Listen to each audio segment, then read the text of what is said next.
Hey, what's going on, everybody? Welcome to a new game. This is Norco. Now, why is this game so special and so amazing and I'm so excited to play it? Is because this game is based on St. Charles Parish. For those of you who are not familiar with that, St. Charles Parish is a parish in Louisiana, in Luling. I have lived in my entire life. Literally. And this is the only other game that I know that actually had Louisiana based around it was Resident Evil 7. So when I find out that Norco was released, I found out about it months ago and I completely forgot about it and I had to download just the demo for right now. But the fact that we actually have a video game about the parish that I've grown up in my entire life, I had to play this. So this is kind of like a gothic dark version about where you're trying to find your brother, I believe. So I'm super excited, guys, because like I said, this is literally based on St. Charles Parish, because I work in Norco. I work in the Norco area. So yeah, I'm super excited for this. Norco, Louisiana. Oh, this is awesome. Shielded the stars behind the halogen and flame projected onto the sky every night. Yep, and this is a classic sign. Every time you get on the Luling Bridge, you always see these flames. All the time, because that's all the chemical plants that are burning.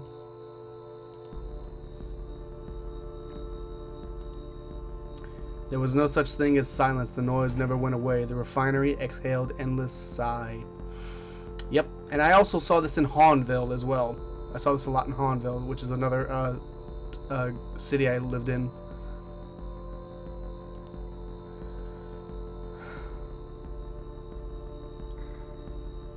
I could never sleep. It was so loud, or I still can't sleep without that sound. I don't know. Oh yeah, I know this all too well. In your dreams, the towers were grand cathedrals, places of worship. The swamps hid behind mirrors like spies. Yeah, I see these trees all the time, guys. The birds transformed into radiant spheres and traced omens right above the highway blight. You spent your adolescence sleepwalking between the devastating rituals. Though Blake pleaded, you decided to leave. I knew I'd get over it. Apparently I didn't care, so I'm going to say I didn't care. But for a while you did. You caught on to a grainer. You caught out on a grainer to Chicago and onward to the West Coast. You'd never left Louisiana and thought you'd never return. You thought the ghosts of the lowlands wouldn't find you hiding along the road. The years carried you through overlight suburbs of the vast American limbo, across mountains above cell towers. Thumbing down 99, you saw an old man crouched in a roadside ditch. He was mouthing your name. He had a familiar gaze. He was gone when you wiped the sleep from your eyes. You spoke to Blake, learning of your mother's declining health, her insomnia, her erratic behavior. You ignored the urgency in your brother's voice. Oh no, I wouldn't do that. By and by, you made your way east. You threw your phone into the Rio Grande. You joined the armies of the Mesa. For months, you were in the company of fugitives. You slept in nuclear tunnels, repairing engines and weaponry. Huh. So I wonder if, like, the responses that I give change the outcome. The war was a meme that set Albuquerque on fire. You escaped while on foot. Soldiers of a pop-up junta bloodied the parched land. While hiding in the berth of a freightliner, I prayed. You held the cross around your neck and mouthed a prayer to God. You called home from a landline in a motel somewhere beyond Texas. You knew from Blake's hello that your mother was already dead. Ouch. You hung up, shouldered your bag, returned to the highway. 5 years had passed. The ghosts were calling you back home. Damn.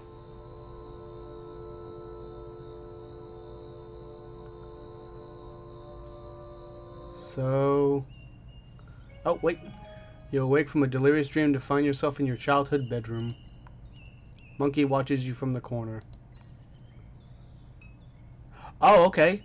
Oh, I thought Act 1 was over. I was like, no way. Let's see. A sticker from grade school half peeled from the window.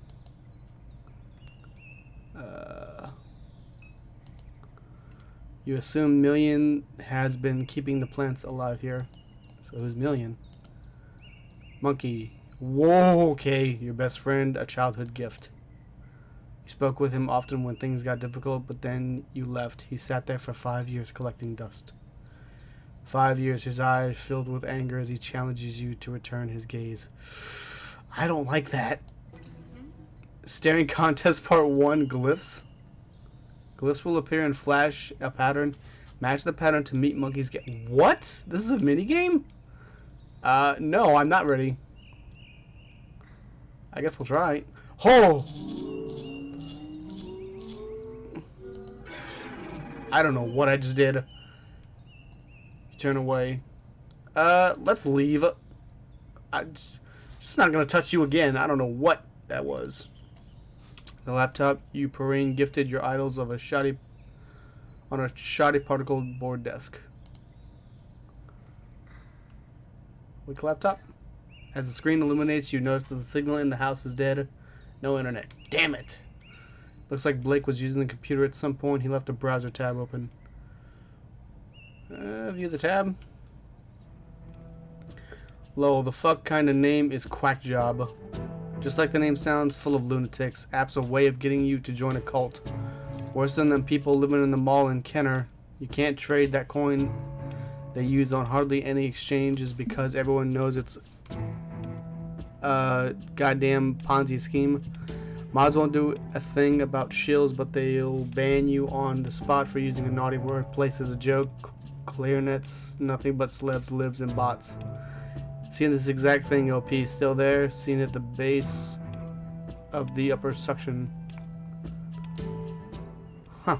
So they mentioned Kenner, the malls of Kenner, which are everyone knows are closed down now because the mall went bankrupt years ago because someone bought it for $1 and it had like $100,000 of over $1 million in debt, I should say. Flyer shown from your friend put on a few weeks before you left town.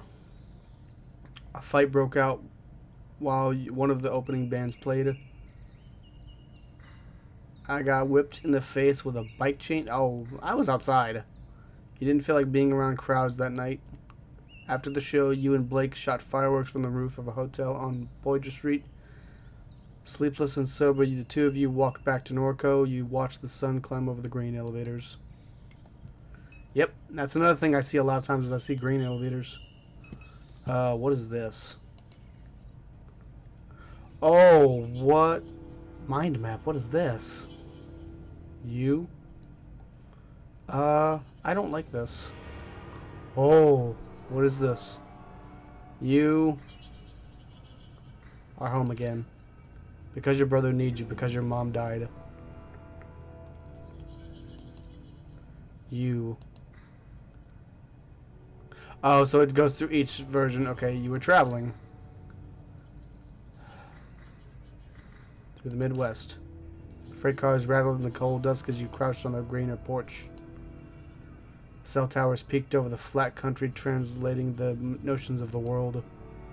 The lights of suburban Memphis, the fences of the traffic, the stark shadows under the lavender blanket of clouds. Afraid, tired, and silent, alert at each terminal, you watch the night decay for miles. And what? You rode on the back of a van wedged between amplifiers from Chicago to Des Moines. Hey, Des Moines! You stole a heater from Walmart and brought it to the poorly attended house show. Des Moines to Kansas City to Denver. I just miss you. Finished thought. Catherine, your mom died. The cancer metastasized. It was in her liver and her lungs, then it was in her brain. I don't like this. I really don't, guys. My mom went through cancer. I don't like this. Ugh, I don't like thinking about that. She was on chemo, never finished her third course. Oh, I don't want to think about that. At the hospital on Jefferson Highway, Blake said the traffic shook the building. He left before she drew her last breath. Oh, no. Along with the morphine drip and the rattling glass, that's how Catherine died. Oh, that's sad. You're going to get me emotional. Your mom. All right. Let's see what Blake is. Your brother. is a lot. Younger, reckless, gets in trouble, spends sleepless nights scrolling image boards. An edgelord, a shitlord, a sensitive soul, compassionate, foolish, can't take criticism, always needs money, tries to help those love, but often makes things worse. Why is this literally everything about me? I swear to God. What else? Insecure, dysmorphic, constantly checking his reflection, always seeking validation. Was terrified of you leaving, and now he's terrified of you dying.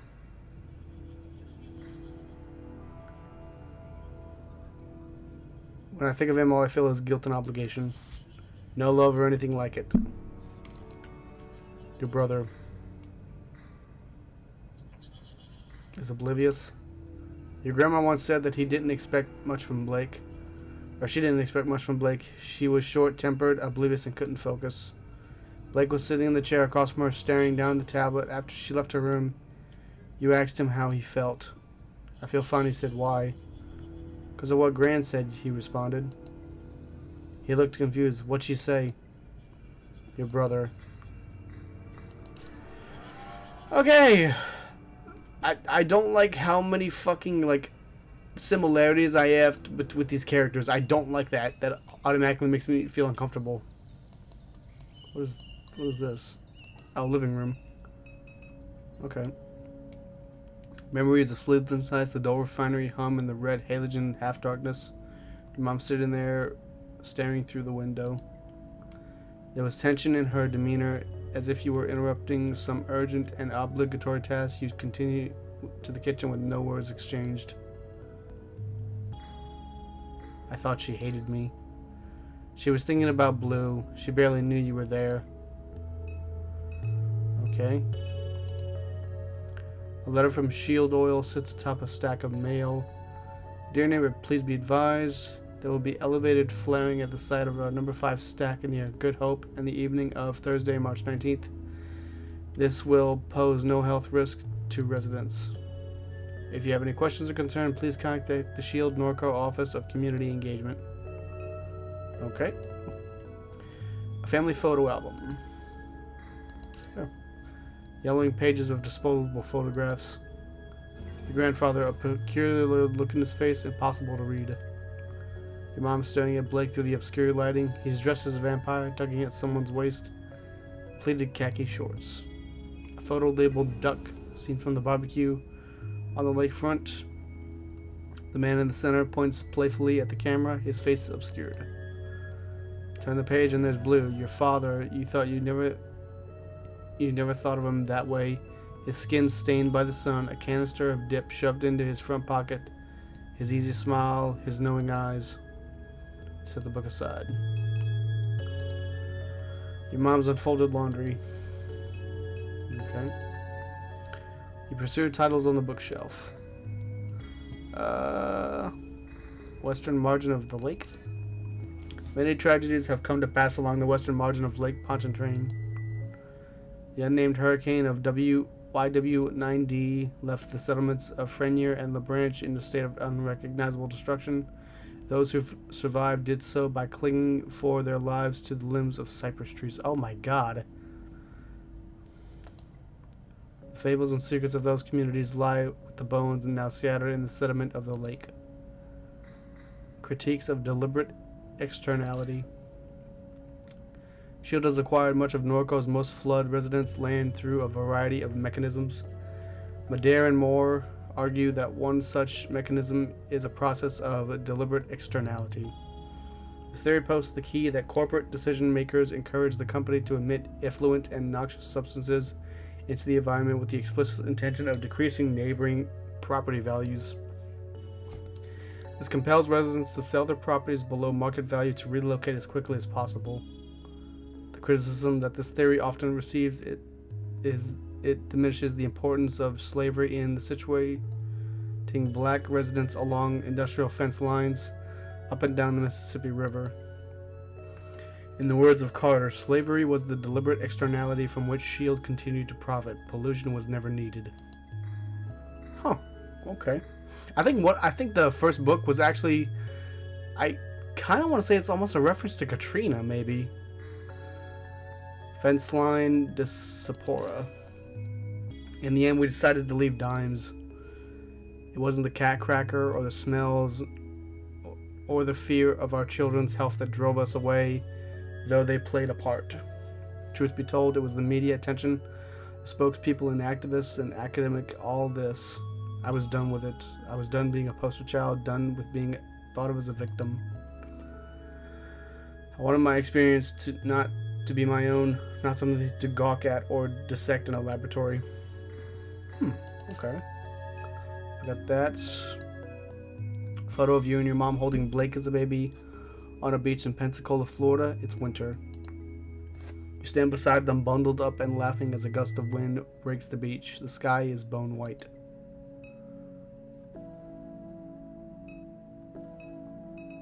Okay. An old defective flat screen that your mom never bothered to bring to the curb.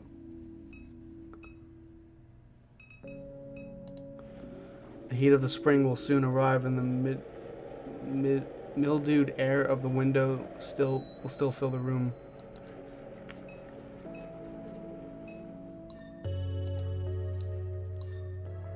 Okay, wow. 3 times this house has been flooded. First flood. First flood is a shadow of a memory. Placing your feet down on the drenched carpet, your mom and grandfather ripping out sheetrock, sitting in a small RV in the backyard, setting dolls on a cluttered little table. No, I didn't mean to press that. I meant to press the second. Okay, the second, you were 14. The pumping session failed during a heavy rain. You were in class watching the clouds move upriver. You got a text message from your mom saying, "Stay in Destrehan, I'll come get you." For 2 weeks, you shared a hotel room with your mom and Blake. She spent all her days gutting the house. Even the evenings, you would sometimes help. Another pump failure. Your mom hired contractors with insurance money. She said she was getting too old for it. You were bitter. You blamed her for not selling the house sooner. You stayed with friends in New Orleans. The fourth flood will follow a slow hurricane. It will be a calamity. It will leave the entire region submerged as critical level breach. Oh, yep, Hurricane Katrina. I knew they were going to make the reference. There will be a massive blackout that lasts weeks. Much of the sewage infrastructure will be damaged beyond repair. The embattled federal government will do nothing to assist. It will bankrupt the region. Small militant enclaves will form along the high grounds of the Mississippi River. They will take to piracy and hijack commercial shipping vessels. Private mercenaries will force to retaliate in kind. Slowly, industry will flee this hot zone. The old river control structure will collapse from the neglect and sabotage. The Mississippi River will again change its course. Norco, an old abandoned refinery town on a ghost of a river. Your house will be squatted, then razed. Wow. Okay.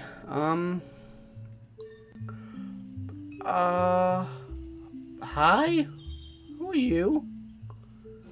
Million sits in her characteristic slouch, lost in thought. Her carapace has taken on the rusted and weather-worn quality of the rest of the machinery in the yard. You recall the night that your mother showed up with her. You and Blake stayed up to past on, poring over pirate API docs. Her ragdoll mass was slumped on the floor as you wrote the routing procedure. You wonder if such memories hide behind her constellation of eyes. The robot regards you casually. Oh, it's a robot. Okay, I was like, it looks like a cat person. Oh, God. Okay, you're awake. Couldn't sleep. Catherine used to say the sound of the refinery helped you pacify you. Perhaps that is no longer true. In any case, I'm certain I was no help. She gestures towards the motorcycle at the edge of the carport. I was turning over the engine on that bike to test the coils. It was quite noisy, but they're in good shape now. All I need is a fuse, and we can use it to get around while I finish repairing this truck. I heard the phone ringing inside, but I had my hands full. Where can we get a fuse? The gas station just up the road has them, but you'll have to persuade Troy to let you in. Were you expecting a call? Many people have just been calling since Catherine died. Your brother is usually one to answer the phone, but I don't know where he went off to. Wonder where he could be. Likely at the bar or the bookstore if I had to guess. Why would so many people be calling? Your mother left behind a lot of loose ends.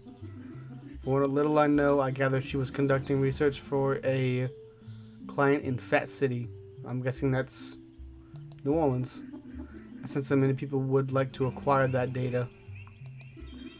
I'm unaware of where she has hidden it. Perhaps Blake knows its whereabouts. Who exactly would want to see the data?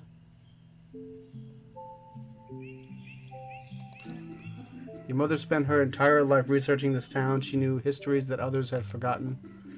History has a lot of value in this place. Who is this client? Haven't a clue. These aren't the things she discussed with me. As the cancer spread, she became more guarded with her research. I am not going to say that. I took her knowledge for granted. Your mother had a lot to teach, but she wasn't always the easiest person to get along with. So, anyway. That's all. Okay, well. Your mom's old 4-cylinder 350cc bike. It has an extensive rust and wear. Your mom kept all her gear in a plastic container strapped behind the cab of the truck. Boots, flashlights, first aid, tackle... This truck was your grandfather's.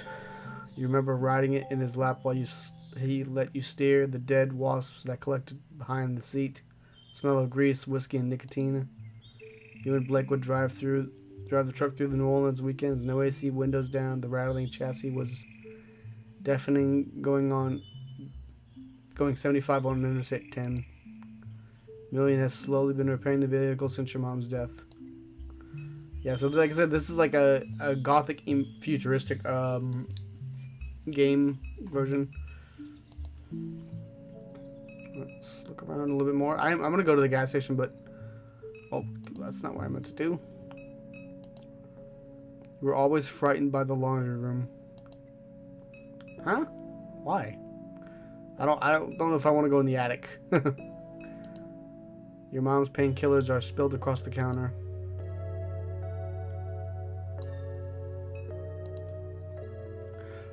Oh, okay. There used to be so much more clutter up here. You imagine your mom gave it away as the end approached. Why did it get quiet? I don't like that. Oh, wow. So there's like...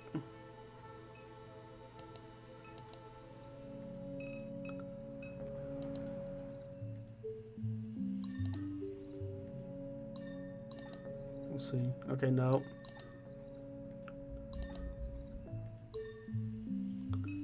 Backyard.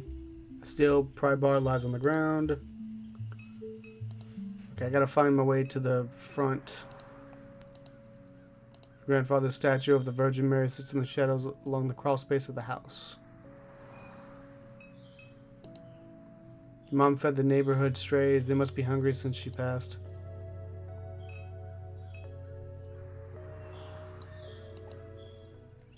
Oh, okay. You observe the weathered concrete and flicking paint of the statue. Inspect further. The face is especially deteriorated, framed by a system of cracks. Why do I have a feeling the face is going... Long neck, tears... Okay, you run your hands along the tearing contours of the statue. Okay, that's not good. It snaps off as if by design.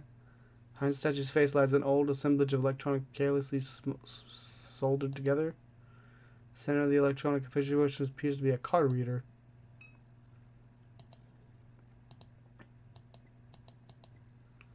Okay. Oh god, there's so much more. Okay.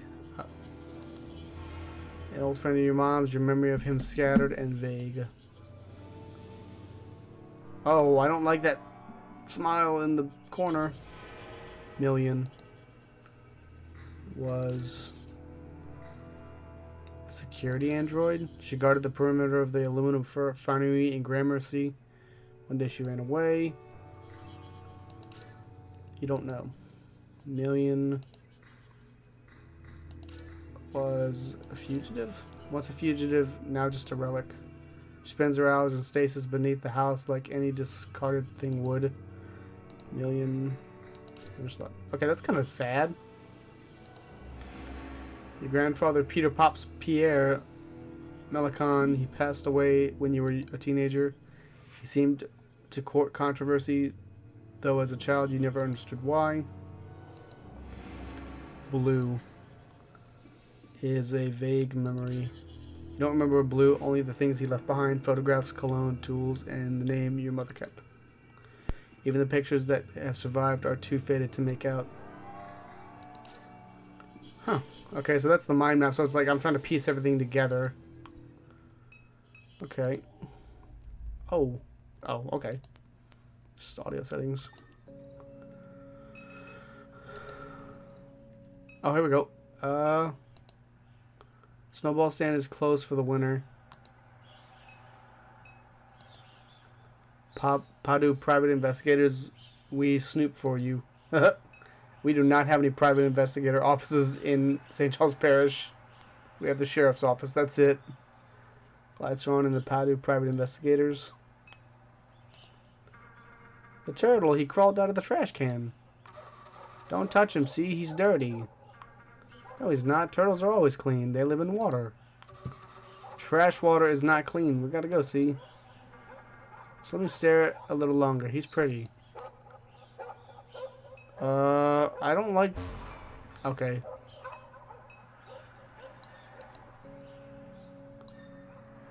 Okay. I'm trying to figure out where to go from here.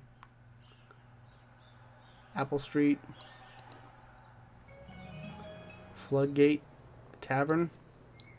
Floodgate Tavern. Many shield workers gather here after their shifts. It's closed. Should be open later in the evening. How long have I been recording for? Alright. What's down this way? Oh, that's the other route. Dimes discount added to map. Well, is there anything up? Okay, let's see. Film crew is set up along the river road. Several floodlights illuminate a gruesome murder scene. Two men stand pensively above a corpse. They've actually have been filming a lot of movies out in St. Charles Parish, just like, but we never get to see like the end result because we never find out like what film is being shot. We're gonna move along. You know, it's never nice to go to a movie set. It's rude. So many evenings spent watching traffic pass by this gas station. Little has changed. The neighborhood business still sits abandoned. Surrounding streets are quiet and empty. Well, well, well. Oh, look who's back. What happened? Carnival forgot you beside the road? Wow, Troy, you look like shit. Not even gonna start with you. How come the rest of your family is so chill about you, but you so uptight? My mom just died, thanks. You're not that stupid, are you? Catherine, she too valuable. They'd never let her die. If anything, she's probably vacationing on a hard drive somewhere. You're trolling me about my dead mom? Trolling, you so damn sensitive, can't say nothing around you.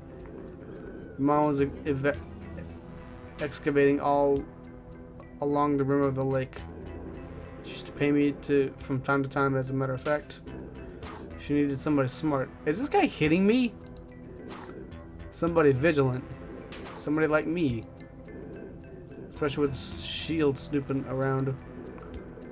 I seen some wild shit out in the swamps with Catherine. What kind of shit? I won't bother telling you about it. Might hurt your brain. Anyhow, this ain't store time. Not letting you in this gas station. The goddamn company that runs this dump did me dirty. They swapped me with an ATM machine for speaking truth. I ain't let nobody through till I get an apology, very least. You clearly deserved it. Go huff some glue. If you really want to get through, go get me some pills your brother was selling. That might persuade me. Yeah, shuffle off then. Okay, so Troy's an asshole. Major asshole. What the hell's the batch? Whoa, okay. Drifter. Don't know if a man sits on a pile of flotsam, his head buried in his canvas jacket against the sharp air. A lone horse drinks from the stagnant water pooled along the riverbank. Yeah, the parish must have gone to shit, because typically horses don't just walk around willy-nilly. Memorial languishes of the river mud, a 2x4 cross, plywood, plaque, carns of pulverized concrete. Sprayed haphazardly onto the plywood is a remembrance. Here past the brave freedom fighters of January 11th, whose cries of liberty echo through the generations. In much smaller lettering, a different hand scratched fake across the bottom of the plaque. Okay then, well, there's the boat going by. Good old St. Charles Parish.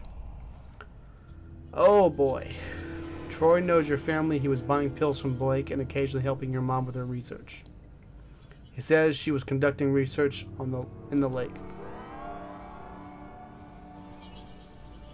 So that connects to this. Shield is an oil refinery. Shield Gulf South is a regional subsidiary of a transitional oil empire. It holds a large share of leases in the Gulf of Mexico and refinery crude oil right here in Norco. The chemical annex sits on the other side of town from the refinery. It produces feedstock for plastic consumer products. Shields owns half the town. Okay. Your mom was conducting research. For who? For a client in Fat City. Alright, so I'm making the connections now. Client in Fat City, that's all you know. Alright, let's go talk to this stupid horse. The man's gaze fixed on the opposite bank of the river, never turning to you nor the horse. Yeah. Spits on the dirt at his feet. You know what they all dump in the water? Hell of a cocktail. Spits again, wiping a string of mucus onto her sleeve. Ugh. What you out here for anyway? Ain't you heard they got a criminal on the loose? Bringing the law around here and making things harder for the rest of us? Best be sharp, young one. Well, I don't know. Alright, so we gotta go get pills. My guess is to go back to the house and get the pills from inside. That would be my guess.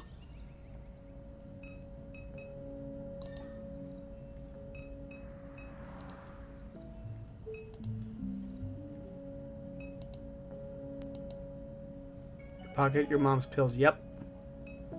So that's what he was buying. So Blake was selling my mom's pain pills. Nice. Real nice, dude. It's kind of fucked up. Actually, you know what? We're going to do this. I don't know how long Act 1 is, so I'm going to end it here, guys. But that is going to do it for this episode of Norco. I plan on buying this game because I actually do want to finish up this story game because it seems like it's awesome. And it's got an interesting story. So, yeah. So, anyways, that's going to do it for this video, guys. Thank you guys all so much for watching. If you want to see more of Norco, let me know in the comment section down below. And I'll see you guys next time.